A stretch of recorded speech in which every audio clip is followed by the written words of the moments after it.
Indonesia sedang di abad pembersihan. Fenomena saat ini yang terjadi jelas bukan hisapan jempol, bahkan terjadi di sepanjang sejarah di negara ini. Ini baru ini.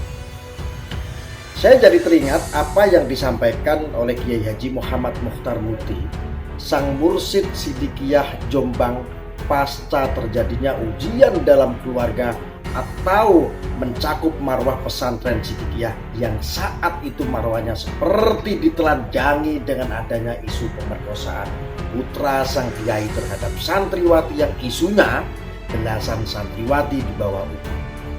Spontan viral dan spontan sampai merujuk terhadap pesantren Sidikiyah yang dicabut izinnya. Bahkan tidak kurang isu pesantren yang menanamkan paham radikalisme saat itu.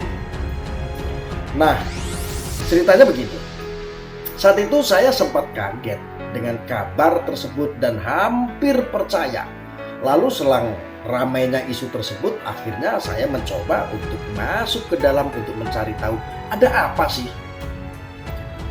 Alhasil ternyata apa yang terjadi? Ternyata masalah keluarga awalnya. Subeki adalah putra tunggal Kiai Mukhtar Muti dari Ibu Nyai Sof. Sedangkan Kiai Mukhtar Muti memiliki mantan istri yang sudah tidak lagi berhubungan dan bahkan sudah tidak diakui karena tidak satu perahu karena dinilai banyak kejahatan di belakang layar. Salah satunya ingin menguasai aset Sidikiyah yang diperuntukkan untuk kepentingan umat tentunya ya, digagahi untuk kepentingan pribadi. Dan juga ada ajaran-ajaran yang dinilai menyesatkan yang dianggap Kiai Mukhtar Muti tidak dalam satu perahu dalam kisah Nabi Nuh. Lalu sekarang kita menceritakan tentang Subeki ya. Jadi Gus Beki yang disebut sebagai putra tunggal Kiai Mukhtar dari Bunyai Sof adalah sesosok yang dianggap sebagai penerus perjuangan di Sidikiyah. Ini pun sesuai apa yang diucapkan sang mursyid loh ya saat itu kepada saya. Gus Beki seorang pengusaha yang sukses.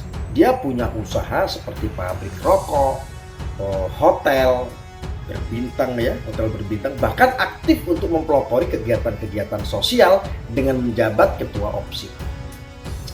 Salah satu fakta dari campur tangan Gus Beki untuk Indonesia Raya dengan pergerakan yang dikomandoi Gus Beki mampu membangun ribuan rumah layak huni bersama warga Sidikiyah dengan cara gotong royong. Nah sekarang masuk kepada permasalahan yang menjadi bumerang atas perjuangan Gus Beki. Jadi sekitar beberapa tahun yang lalu, Gus Beki putra Kiai Mukhtar Muti sempat disukai oleh santriwatinya sendiri. Sangat wajar karena Gus Beki pria yang tergolong tajir, pengusaha sukses, musisi dan putra seorang tokoh sepuh di Jombang. Terkenal kan?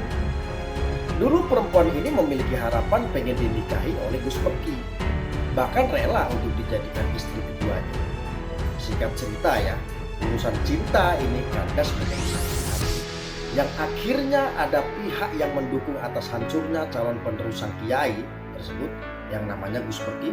Siapa lagi kalau bukan Jin Tomang alias istri sang mursyid yang tidak dalam satu perahu yang saya jelaskan di awal tadi. Fakta yang terjadi menjadi ramai dengan beberapa kali gagal sebelumnya untuk menjerat hukum Gus Beki dan pada akhirnya berhasil juga dengan masa rekayasa. Entah dengan kekuatan apa dan dari mana, yang jelas permasalahan menjadi seperti benar ada pemerkosaan, bahkan sampai viral pencabulan belasan santriwati di bawah umur. Walau faktanya tidak ada santriwati di bawah umur itu, tidak ada. Dan Gus Beki akhirnya digerebek saat penangkapan dengan ratusan personil kepolisian. Seharian penuh penangkapan tersebut dan tidak berhasil sama sekali. Walau akhirnya Gus Beki menyerahkan diri datang ke Polda Jawa Timur. Dan akhirnya Gus Beki ditahan untuk diproses hukum. Perlu diketahui pemirsa, jika kita melihat fakta demi fakta persidangan, hampir semua sidang tersebut tidak layak dipersidangkan harusnya.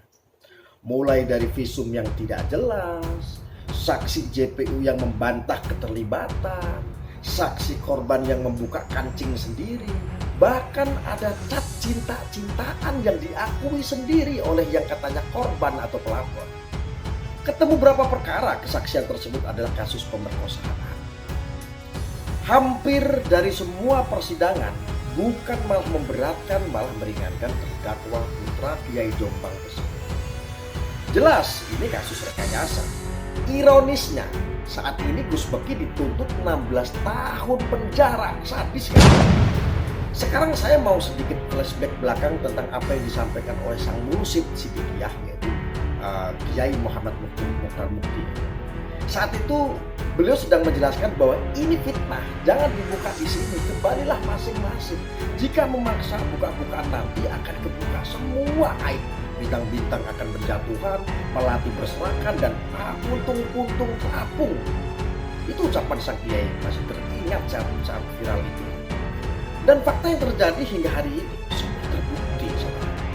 Pasca kejadian tersebut seketika hanya beberapa hari, aib fitnah tersebut ketimbun dengan isu kasus rekayasa Sambo yang melibatkan beberapa bintang dan melati berhubungan.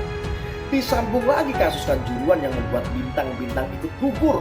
Dan terakhir baru saja ada bintang yang masuk ke Jawa Timur pun baru sekian hari sudah rontok bintangnya dengan kasus narkoba. Dan semuanya terbukti. Masya Allah. Semoga dengan adanya fenomena ini bisa introspeksi, hati-hati karena ini abad pembersihan. Salam.